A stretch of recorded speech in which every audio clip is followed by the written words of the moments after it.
ये जो हम लोग तरल गतिकी पढ़ रहे हैं,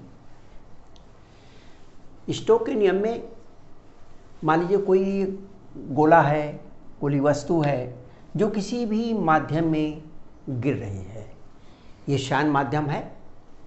जब ये गिरेगी या गति करेगी तो इसके संपर्क में जो द्रव का तल है, इसके संपर्क में जो इसका पटल संपर्क में है वो भी गति करने लगेगा। तो इसके संपर्क में जो द्रव का पृष्ठ है वो गति करेगा इसी के साथ, तो उसके बगल वाला जो पृष्ठ है वो उसके ऊपर शान बल लगाएगा। तो इस प्रकार इसके संपर्क में पृष्ठ और उसके ठीक बगल वाले पृष्ठ के बीच में शान बल काम करेगा, जो गति की विपरीत दिशा में काम करेगा। यानी इस गिरने वाली वस्तु पर इसकी गति के पीछे ये वस्तु नीचे गिर रही है, तो इस पर ऊपर की ओर बल कार्य करता है। ये जो ऊपर की ओर शान बल कार्य करता है, स्टोक का नियम इसी से संबंधित है। ये स्टोक का नियम ये बताता है कि ये जो शान बल है वो किस किस बात पर निर्भर करता है। तो स्टोक के नियम के अनुसार किसी भी आर त्रिज्या का गोला या कोई भी वस्तु जब किसी भी शान माध्यम में मुक्त रूप से गिरती है तो उस पर कार्य करने वाला शान बल वस्तु की त्रिज्या के अनुक्रमानुपाती होता है, माध्यम के शांता गुणांक के अनुक्रमानुपाती होता है और गिरने वाली वस्तु के वेग के अनुक्रमानुपाती होता है। जितना ही ज़्यादा वेग होगा ये शांता गुणांक उतना ही अधिक होगा। तो स्टोक का नियम ये कहता है कि किसी भी शान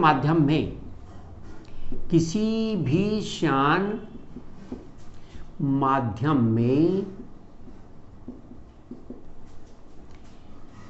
मुक्त रूप से गिरते हुए किसी गोले पर गति के विपरीत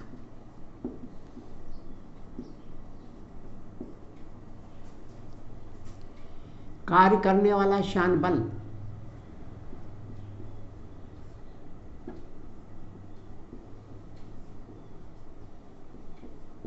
लगने वाला शान बल, घर्षण बल, द्रव के अंदर जो घर्षण बल लगता है, आंतरिक घर्षण बल, उसी को हम शान बल कहते हैं।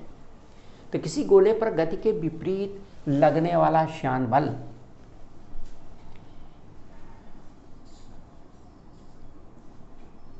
F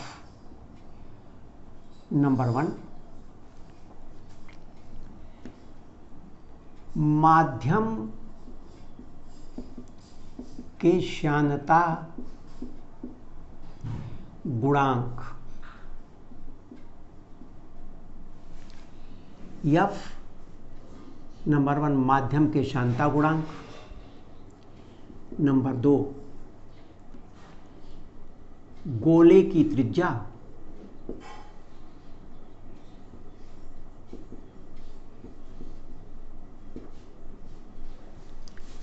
तथा तीसरा गोले के वेग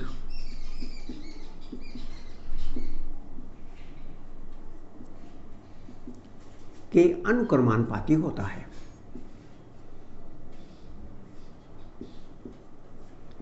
प्रोपोर्शनल टू, अनुक्रमानुपाती होता है।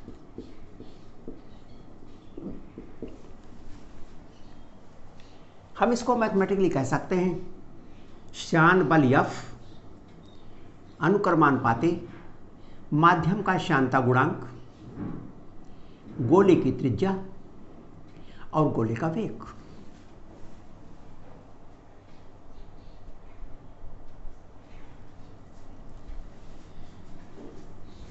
या F equal to a constant beta R we.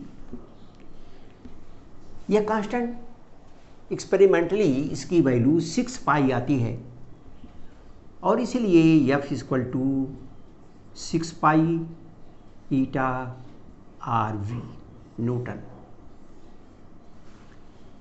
प्रयोग द्वारा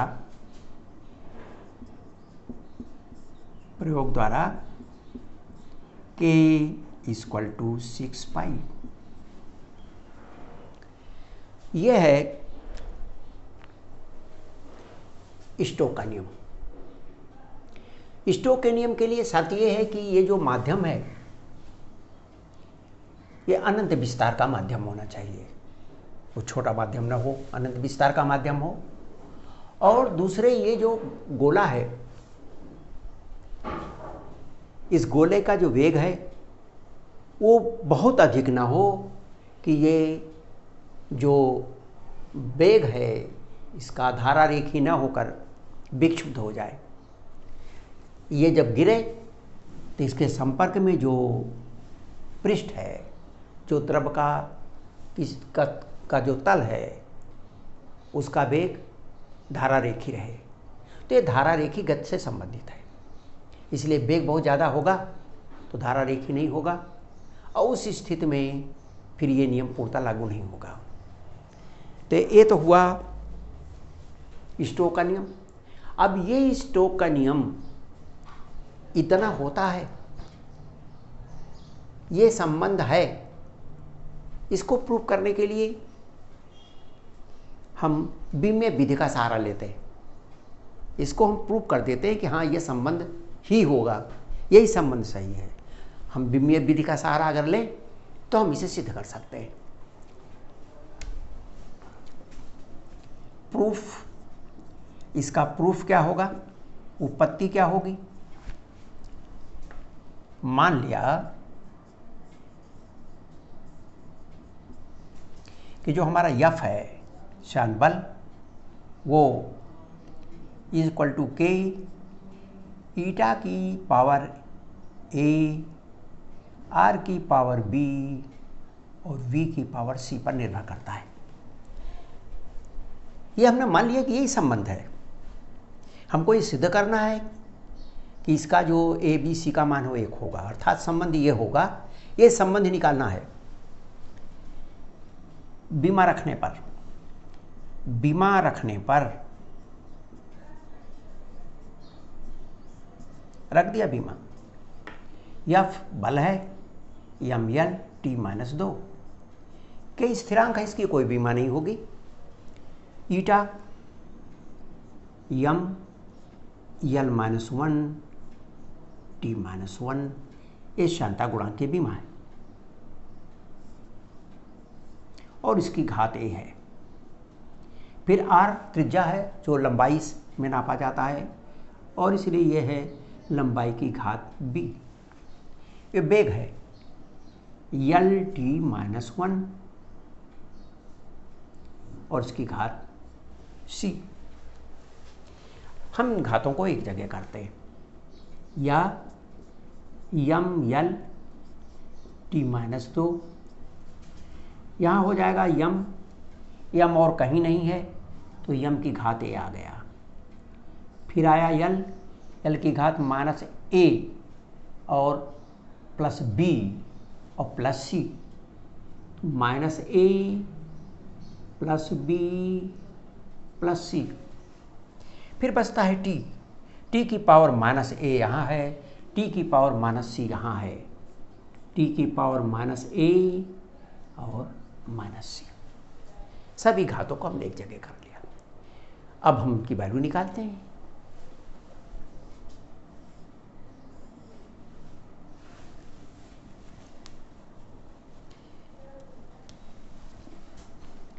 m की घात की तुलना से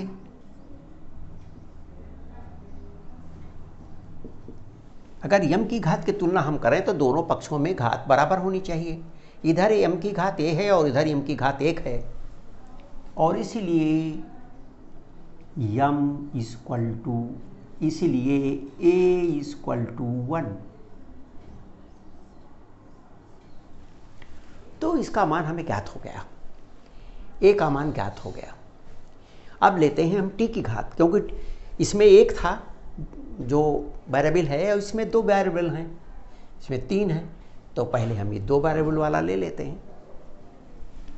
टी की घात की तुलना से, टी की घात की तुलना से, वैसे तो किसी को भी ले सकते हैं आप, किसी की घातें ले सकते हैं, लेकिन कोशिश करनी चाहिए जिसमें एक कम से कम वेरिएबल हो, तो उससे गणना करने में कम लाइनें हमको लिखनी पड़ेंगी और आसानी से गणना होती चली जाएगी। जैसे इसमें ए का मान निकाल आया, अब इसमें सी का मान निकाल आएगा। तो टी की घात की तुलना से माइनस ए माइनस सी है, और यहाँ पर जो टी की घात है वो -2 है, यहाँ पर ये -2 है, राइट। सब जगह माइनस है तो ये हो जाएगा a plus C equal to 2। A का मान हम जानते हैं, ये equal to 1, 1 plus C equal to 2, और इसीलिए हमें सी का मान मालूम हो गया, C equal to 1, C equal to 1, ये 1 उधर जाएगा, 2 माइनस 1 इक्वल टू 1, राइट। अब आइए इस लेते हैं यल की घात, यल की घात की तुलना से, यल की घात है -a प्लस b प्लस सी,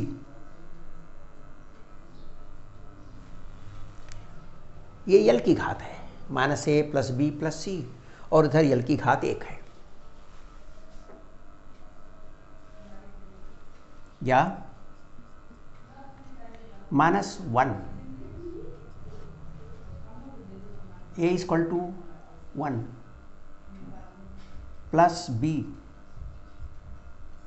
और c equal to 1 equal to 1। ये 1 से 1 कट गया और ये 1 उधर चला जाएगा, और इसलिए b इक्वल टू 1।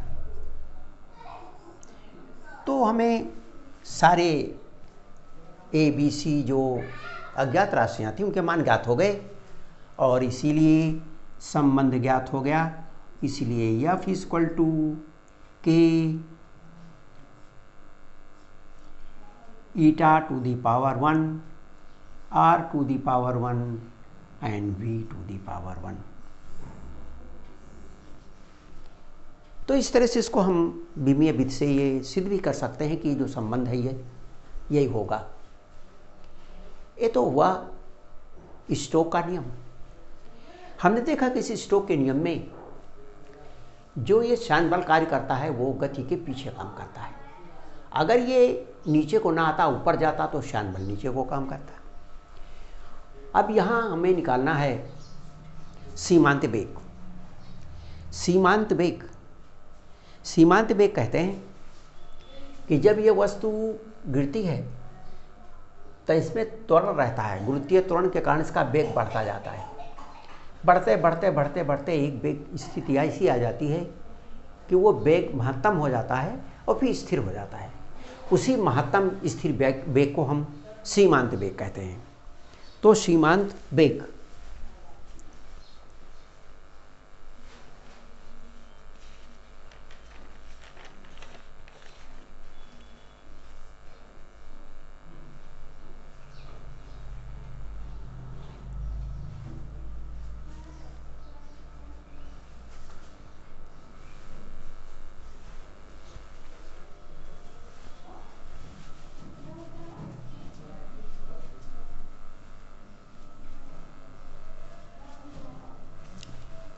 आइए सीमांत वेग।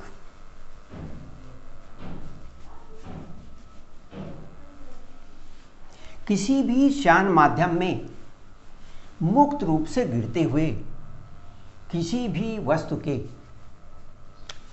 सीमांत वेग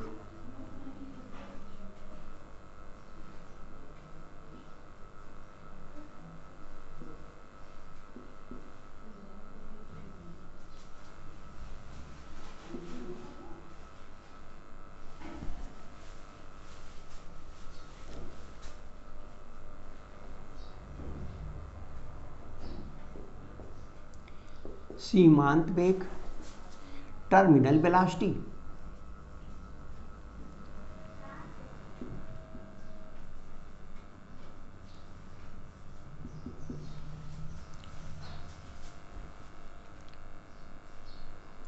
किसी शान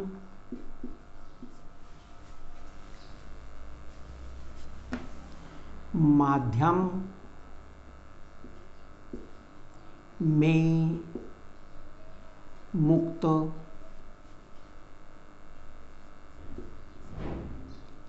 रूप से गिरते हुए किसी पिंड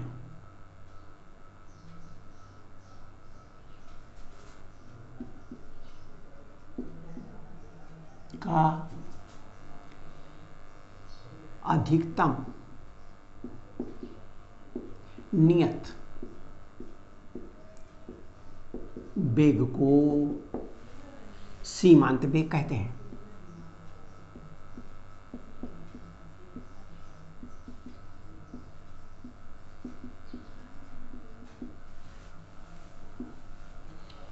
हमें सीमांत वेग की गणना करनी है। पहले यहां हम एक देखते हैं कि जो हमारा पिंड गिर रहा है, जो वस्तु गिर रही है, उसके ऊपर कितने बल कार्य करते हैं।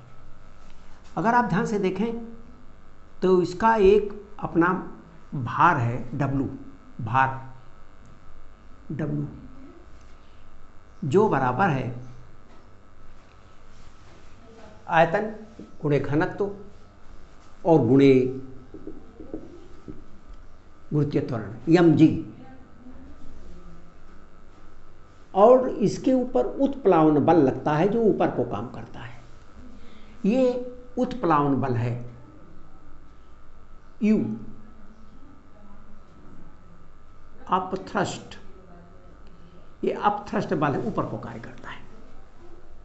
उत्प्लावन बल ये ऊपर को काम करता है, भार नीचे को काम करता है, उत्प्लावन बल ऊपर को काम करता है। ये दोनों बल ऐसे हैं जो स्थिर हैं। उत्प्लावन बल भी बदलता नहीं है, क्योंकि उत्प्लावन बल इसके वॉल्यूम पर काम करता है, इसके आयतन पर काम करता है। क्योंकि इसका आयतन स्थिर है, इसका घनत्व स्थिर है, इसलिए उत्प्लावन बल भी स्थिर होगा। और ये जो भार है ये भी mg इसी पर निर्भर करता है, वो भी स्थिर है। अगर g स्थिर है तो वो भी स्थिर है। इसमें बदलने वाला है शान बल, क्योंकि शान बल निर्भर करता है वेलोसिटी पर। जैसे जैसे वस्तु नीचे को गिरती जाती है इसका वेग बढ़ता जाता है। यहाँ पर इन दोनों जो हैं इसमें भार ज़्यादा है, भार ज़्यादा है और अपथ्रस्ट बल कम है। ये अपथ्रस्ट बल है, अपथ्रस्ट बल, इसको थ्रस्ट ही कर लिख दें या अपथ्रस्ट लिख दें। उत्प्लावन बल है, ये है, यूं ही कर दें, कोई हर्ज नहीं है। ये उत्प्लावन बल है, अपथ्रस्ट बल है जो ऊपर को काम करता है। तो ये भार ज़्यादा है, ये कम है, और इसीलिए वस्तु नीचे को गिरती है। तो यदि W is greater than U, तो W माइनस U,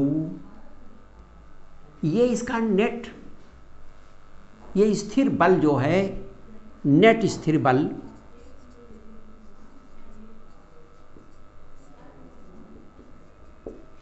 इतना, ये नीचे की ओर कार्य करता है। ये नेट है, स्थिर है, ये स्थिर बल है, नेट है, इतना ही है, परिणामी इतना है, ये स्थिर है। लेकिन ये नीचे को काम करता है क्योंकि भार ज़्यादा और उत्प्लावन बल कम। लेकिन ये जो है हमारा शान बल, ये बदलता रहता है, परिवर्तित होता रहता है।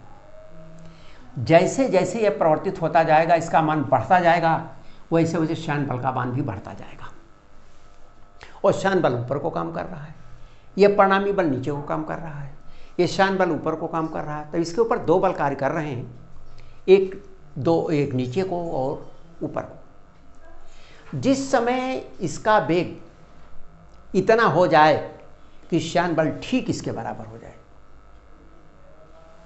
पिंड के ऊपर परिणामी बल 0 हो जाएगा, और जब इसके ऊपर कार्य करने वाला परिणामी बल 0 हो जाएगा तो वस्तु में त्वरण 0 हो जाएगा। जिस वेग से वस्तु चल रही है उसी वेग से चलती रहेगी, यानी इसका वेग स्थिर हो जाएगा।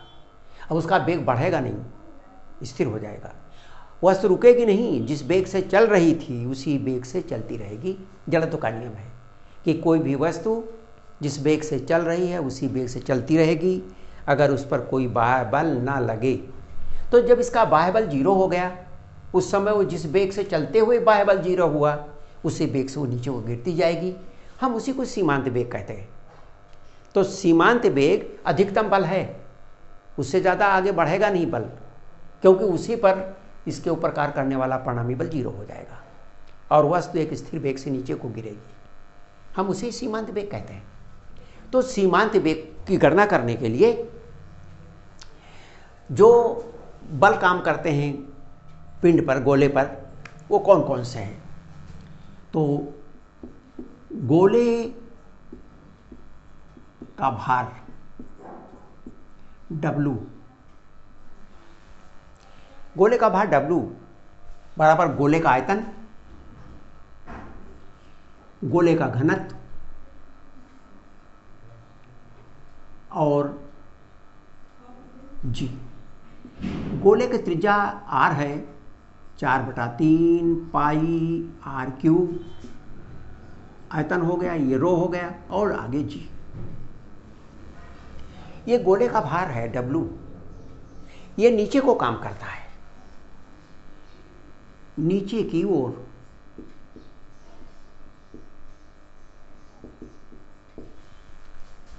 और गोले पर माध्यम का जो उत्प्लावन बल लग रहा है, अपथ्रस्ट बल, माध्यम द्वारा उत्प्लावन बल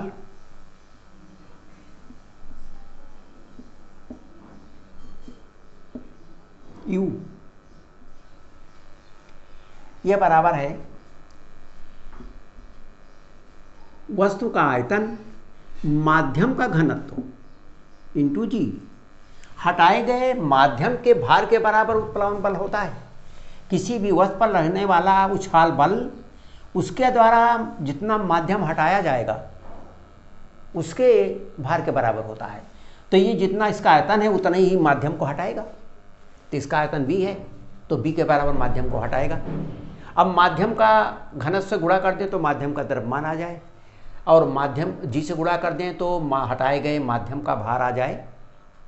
अब वही जो भार होता है वही उछाल बल होता है। तो ये आपका आया 4/3 पाई r³ सिग्मा G।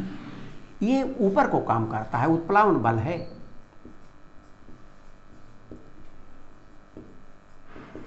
सामान्यतः भार ज़्यादा रहता है और उछाल बल कम रहता है। ज़्यादातर वस्तुओं में भार कम, भार अधिक और उछाल बल कम। अगर वो हवा का बुलबुला है पानी के अंदर तो उल्टा रहता है, उसमें भार कम रहता है, उछाल बल ज़्यादा रहता है, इसलिए बुलबुला ऊपर की ओर जाता है। लेकिन यहाँ पर हमें मान रहे हैं कि जो भार है वो ज़्यादा है और उछाल बल कम है। यदि W ग्रेटर देन U तो नेट बल, तो नेट बल equal to W minus U, 4/3 pi r³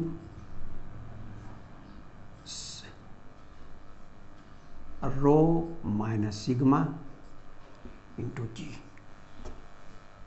तो नेट बल बराबर इतना। और जब जो नेट बल है, चूंकि भार ज़्यादा है इसलिए नीचे को काम करेगा, नीचे की ओर।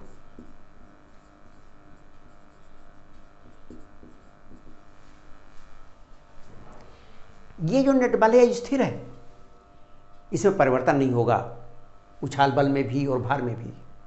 लेकिन एक परिवर्तनशील बल लग रहा है इसके ऊपर, श्यान बल। श्यान बल वेग के अनुसार बदलता रहता है। यदि वस्तु का, पिंड का वेग इतना हो जाए कि ऊपर की ओर लगने वाला श्यान बल नीचे की ओर लगने वाले नेट बल के बराबर हो जाए तो परिणामी बल 0 हो जाएगा। यदि पिंड का वेग बढ़कर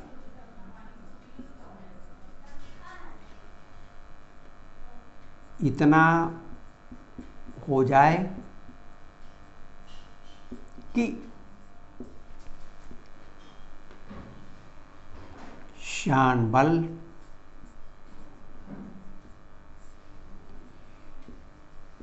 नीचे की ओर कार्य करने वाले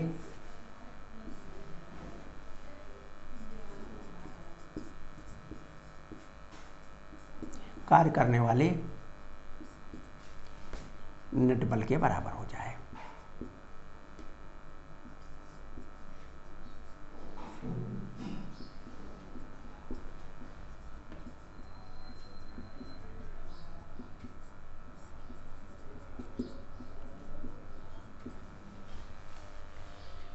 यदि इसके बराबर हो जाएगा तो पिंड पर परिणामी बल 0 हो जाएगा। तो पिंड पर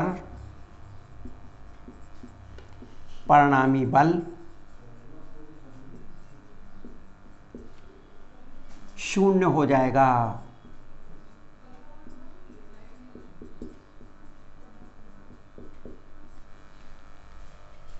और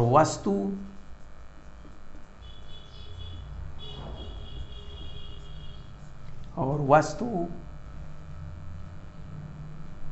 जिस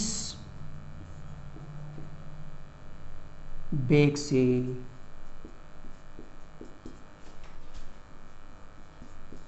गिर रही है उसी वेग से गिरेगी।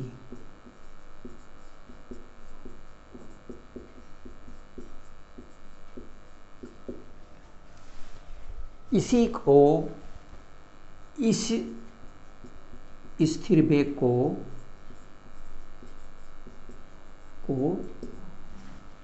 सीमांत वेग कहते हैं। इस स्थिर अधिकतम वेग को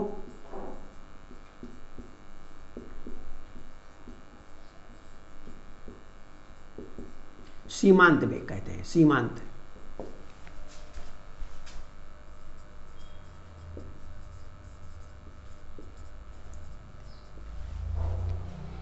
अतः सीमांत वेग पर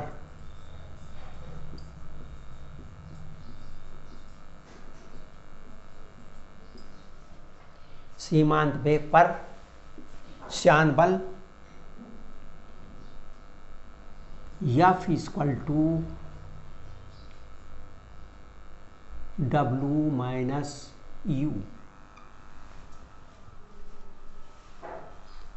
यानी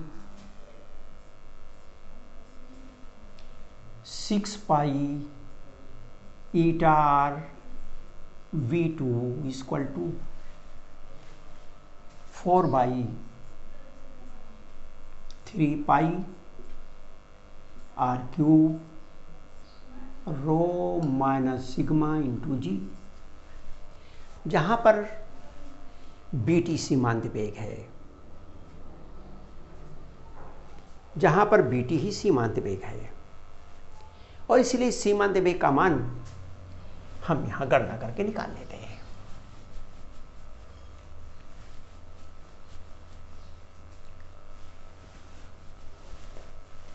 और इसीलिए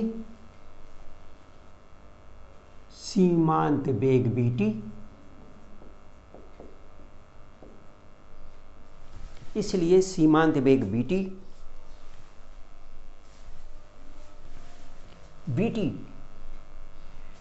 यहाँ पर पाई से ये पाई कट जाएगा, आर से R square R cube cut जाएगा, तो BT आ जाएगा 2/9 eta R square rho minus sigma into जी।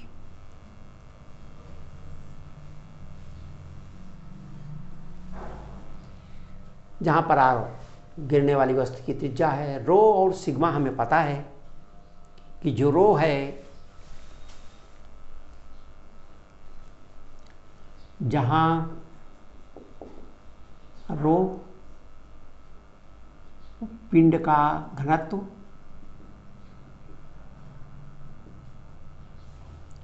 और सिग्मा माध्यम का घनत्व।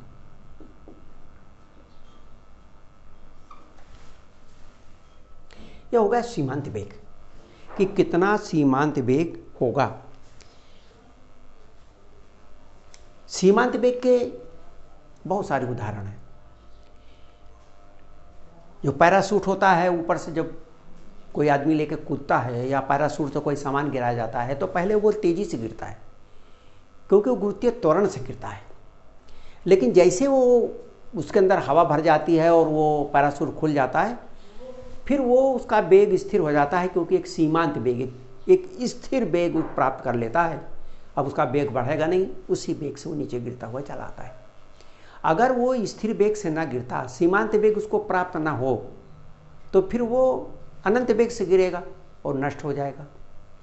इस तरह से सीमांत वेग के कारण ध्यान रखेंगे, सीमांत वेग वही होगा जहाँ पर माध्यम में शांतता होगी। अगर अशांत माध्यम है तो वहाँ पर सीमांत वेग का मान अनंत हो जाएगा। वहाँ पर वस्तु का वेग स्थिर नहीं होगा, वस्तु गिरेगी और नष्ट हो जाएगी। हवा में भी शांतता रहती है, इसलिए हवा में भी जब कोई वस्तु गिरती है तो उस शांतता के कारण और उस शांत बल के कारण वो सीमांत वेग प्राप्त कर लेती है। पानी के जो बूंदें हैं बरसात के दिनों में गिरती हैं, तो जो पानी की बूंदें गिरती हैं, अगर वो बूंदें बड़ी हैं तो बड़ी बूंद होने पर त्रिज्या ज़्यादा है और इसलिए सीमांत वेग भी इनका ज़्यादा होगा, और इसलिए सीमांत वेग काफ़ी दूर चलेगा तब उतना वेग प्राप्त होगा। सीमांत वेग ज़्यादा दूरी चलने के बाद प्राप्त होगा, और इसीलिए ज़्यादा सीमांत वेग से बड़ी बूंदें गिरेगी। यहाँ का सीमांत वेग ये BT डैश। बूंद छोटी है, अगर बूंद छोटी है तो आर स्क्वायर भी बहुत छोटा होगा, और ये जो बहुत छोटा होगा तो ये इसको बहुत कम वेग चाहिए, ये इतनी दूर पर ही उतना वेग मिल गया जितना सीमांत वेग चाहिए। तो ये इतनी वेग यहाँ से स्थिर हो गई, अब यहाँ से स्थिर वेग से गिरेगी, इसका वेग यहाँ स्थिर हुआ, स्थिर वेग से गिरेगी। और इसीलिए जब नीचे आएंगी तो इसका वेग, बड़ी बूंद का वेग ज़्यादा होगा, छोटी बूंद का वेग कम होगा। इसलिए बरसात के दिनों में जब बड़ी बूंदें गिरती हैं तो पट पट की बहुत तेज़ आवाज़ होती है, लगता है कि कोई बड़ी चीज़ गिर रही है। लेकिन वही जब छोटी बूंदें गिरती हैं, जैसे कहते हैं पानी जो है वो झर रहा है, झिरझिरा रहा है, तो पानी की बूंदें छोटी छोटी गिरती। जब छोटी छोटी बूंदें गिरती हैं तो बहुत धीरे धीरे गिरती, क्योंकि उनका सीमांत वेग तुरंत ही प्राप्त हो जाता है। थोड़ी दूर चली, जितना सीमांत वेग चाहिए वो तुरंत प्राप्त हो गया, क्योंकि सीमांत वेग तो जैसे जैसे वस्तु गिरती है वेग बढ़ता जाता है गुरुत्वीय त्वरण के कारण। जिसको ज़्यादा सीमांत वेग चाहिए उसका काफ़ी दूर जाने के बाद सीमांत वेग प्राप्त होगा। तो इस सीमांत वेग के बहुत सारे उदाहरण हैं जहाँ पर सीमांत वेग हमारे अनुभव में आता रहता है। अब यहाँ पर एक बात स्पष्ट है कि जो वस्तु गिर रही है, अगर उसका घनत्व कम हो जाए और माध्यम का घनत्व ज़्यादा हो जाए, अगर ये घनत्व ज़्यादा हो जाए, ये घनत्व कम हो जाए, तो BT का मान निगेटिव आ जाएगा, अर्थात वस्तु नीचे आने की जगह ऊपर जाएगी। जैसे हवा का बुलबुला पानी के अंदर नीचे से ऊपर आता है, क्योंकि जो बुलबुला है उसके अंदर हवा रहती है और जो माध्यम है वो पानी है, तो पानी का घनत्व ज़्यादा है और बुलबुले का घनत्व कम है, इसलिए उस पर वो ऊपर की ओर बल कार्य करता है और शांतता उसमें नीचे की ओर कार्य करती है, और वो बूंद ऊपर को चलती जाती है। और एक स्थिर दूरी चलने के बाद वो सीमांत वेग प्राप्त कर लेती, स्थिर वेग से ऊपर जाती। तो ये हो गया हमारे बहुत सारे सीमांत वेग और उससे संबंधित क्वेश्चंस। कभी कभी जो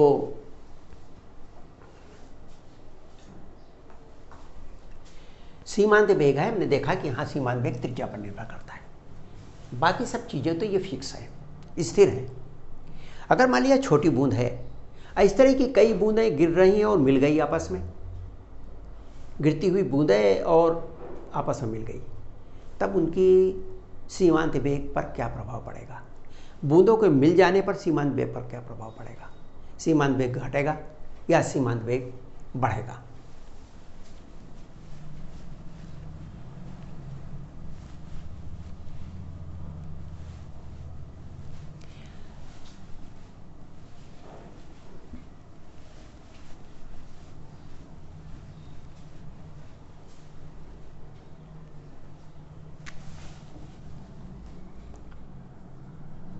छोटी बूंदों के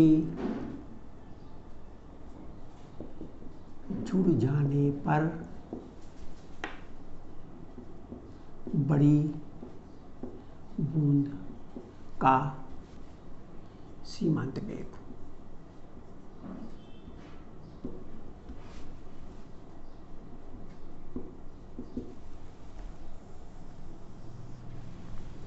छोटी बूंदों के जुड़ जाने पर या मिल जाने पर, आपस में जुड़ गई या मिल गई, बड़ी बूंद का सीमांत वेग। छोटी बूंद की त्रिज्या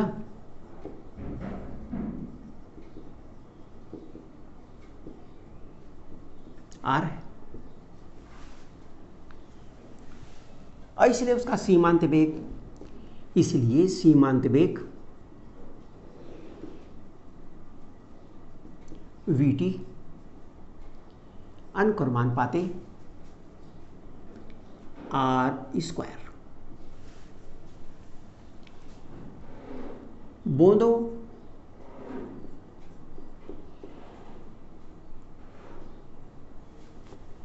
बड़ी बूंद की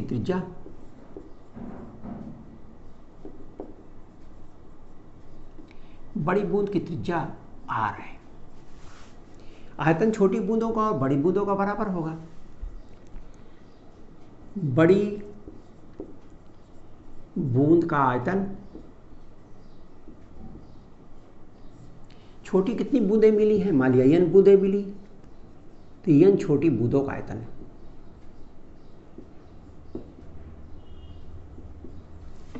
n छोटी बूंदों का आयतन।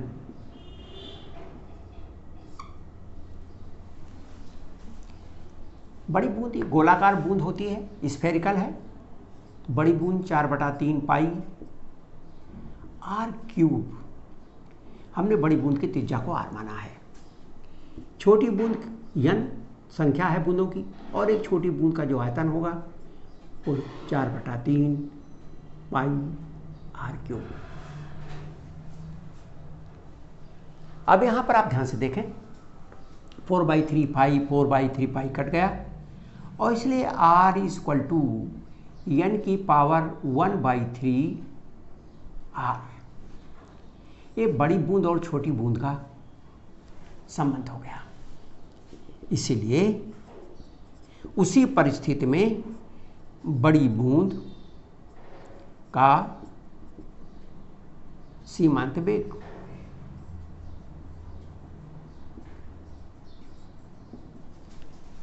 vt डैश अनुक्रमानुपाते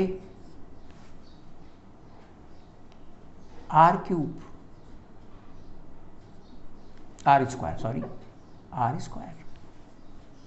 भाग दे दिया। इसलिए vt डैश अपान vt = r² का मान रखा, r का मान है 1/n n⁴ आर इसका स्क्वायर और नीचे आ गया आर का स्क्वायर। ये वैल्यू आ गई 2/n⁻³ 2/3 आर स्क्वायर से आर स्क्वायर कट जाएगा और इसीलिए we T dash n⁻²/3 we T जितना पहले सीमांत वेग था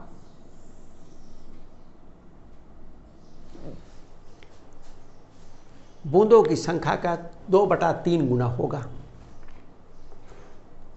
बूंदों की संख्या का 2/3 गुना। तो यह हो गया कि अगर बूंद गिरती हुई मिल जाए आपस में, कई बूंद या बड़ी बूंद कई बूंदें मिलकर बड़ी बूंद बन जाए तो कितना होगा।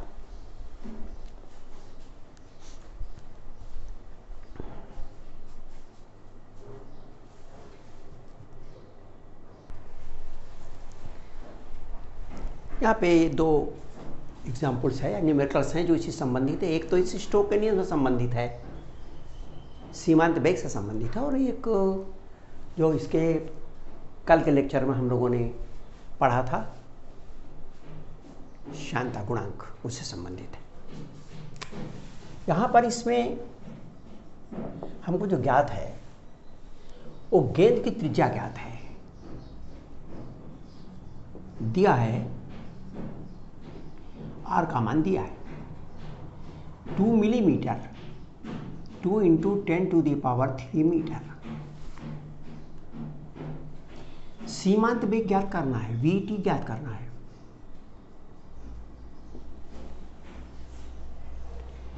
जो एक तेल के टैंक में गिर रहा है, तेल का श्यानता गुणांक दिया है, ईटा दिया है 0.98 किलोग्राम मीटर -1 सेकंड -1, और तेल का घनत्व दिया है, तेल का घनत्व दिया है सिग्मा 1.5 10⁻³ किलोग्राम प्रति मीटर क्यूब। तांबा का गोला जो गिर रहा है उसका भी घनत्व दिया है रो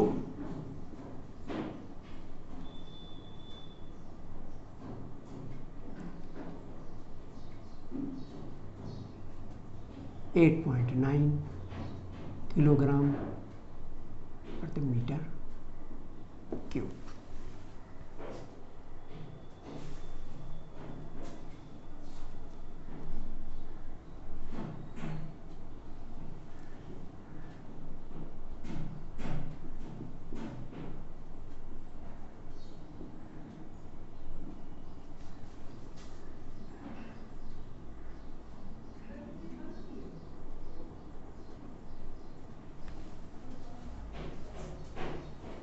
इसलिए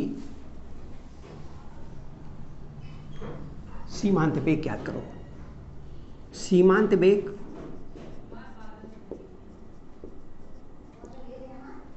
VT 2/9 eta R square rho minus sigma G 2/9 ईटा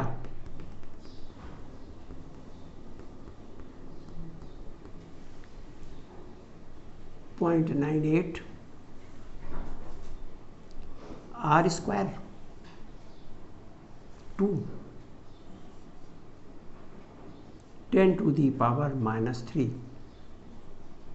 और इसका स्क्वायर है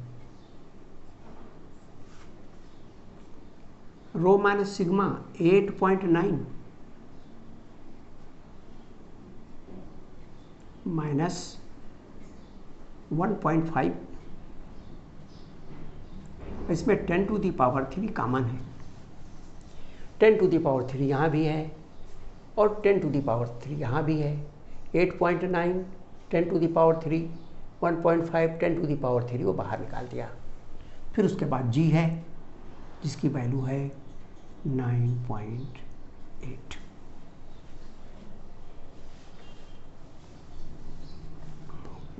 बराबर हुआ। आप इसको काट सकते हैं, इसको 10 से मल्टीप्लाई करेंगे तो भी आएगा। इसका ये 10 टाइम्स है,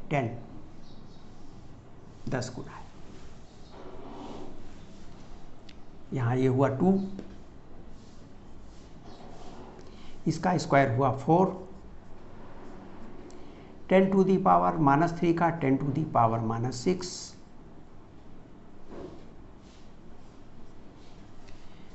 ये हुआ 4, 7,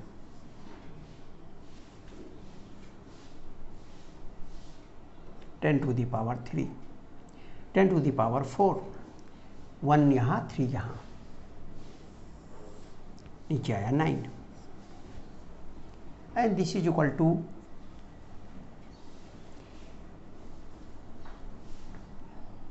2, 4 2 जा 8, 8 4 दूनी 8, 32 और 8 7 56 और 3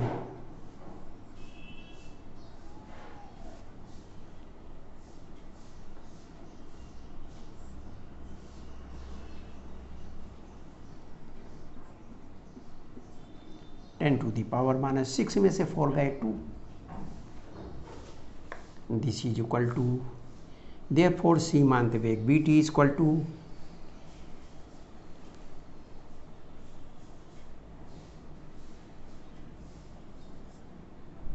9 8 56, 3 32, 9 3 27,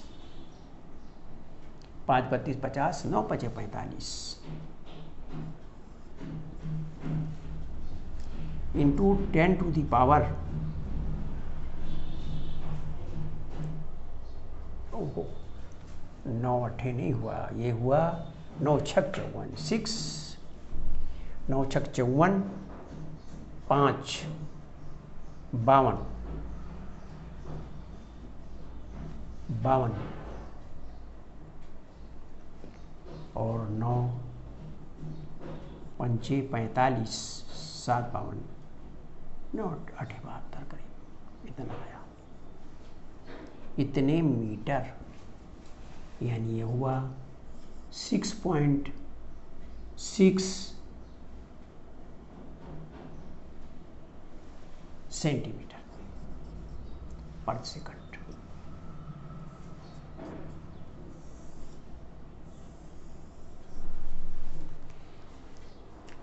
ये सीमांत वेग है।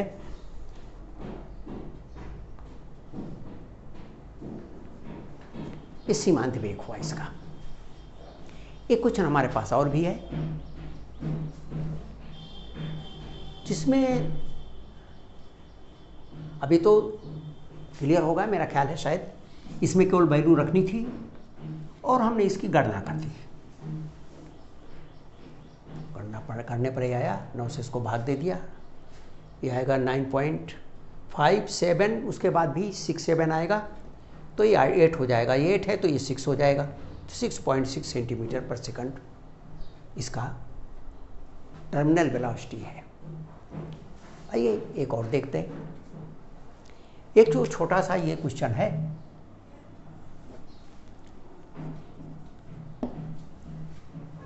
इस क्वेश्चन में 2 परतें हैं, 2 लेयर्स हैं जो आपस में चल रही हैं, फिसल रही।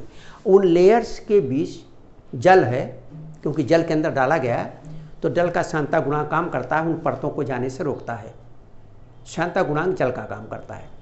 वो जो दोनों प्लेटें चल रही हैं उन प्लेटों के बीच की दूरी निकालनी है, डेल्टा x निकालना है। तो ज्ञात इसमें हमको जो है वो एक तो क्षेत्रफल दिया है, एरिया A, ये equal to 0.1 into 0.1 equal to 0.01 metre square.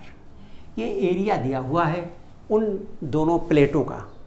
जो प्लेटें हैं ये और ये जो प्लेट हैं इनके बीच की दूरी डेल्टा एक्स या डी एक्स है। हमको इस डी एक्स को ही ज्ञात करना है। इनका क्षेत्रफल दिया हुआ है, एरिया, इसका क्षेत्रफल ये दिया है। फिर इनका सापेक्ष वेग दिया है, सापेक्ष वेग dv दिया हुआ है। वो सापेक्ष दिया है 0.1 मीटर प्रति सेकंड। शान बल दिया हुआ है F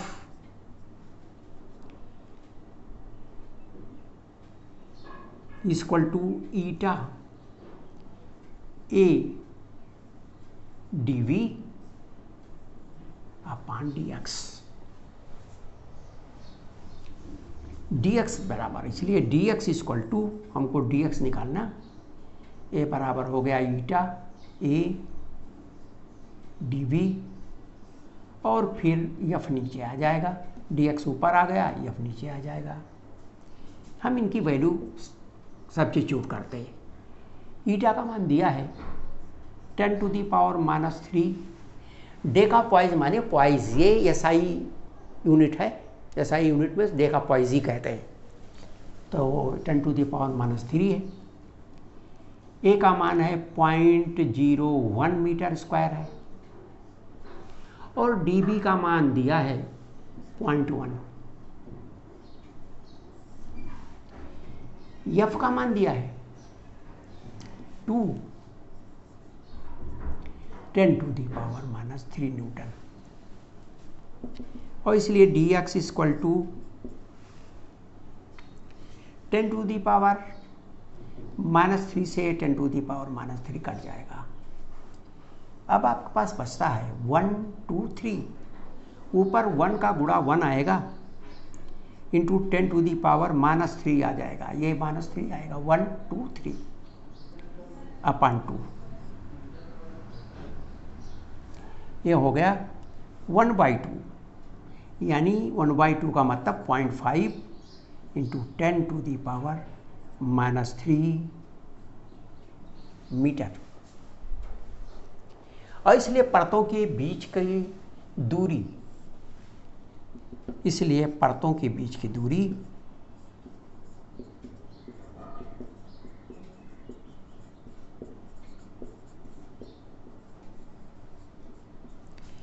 मीटर में है। 10⁻³ मीटर माने मिलीमीटर, 0.5 मिलीमीटर।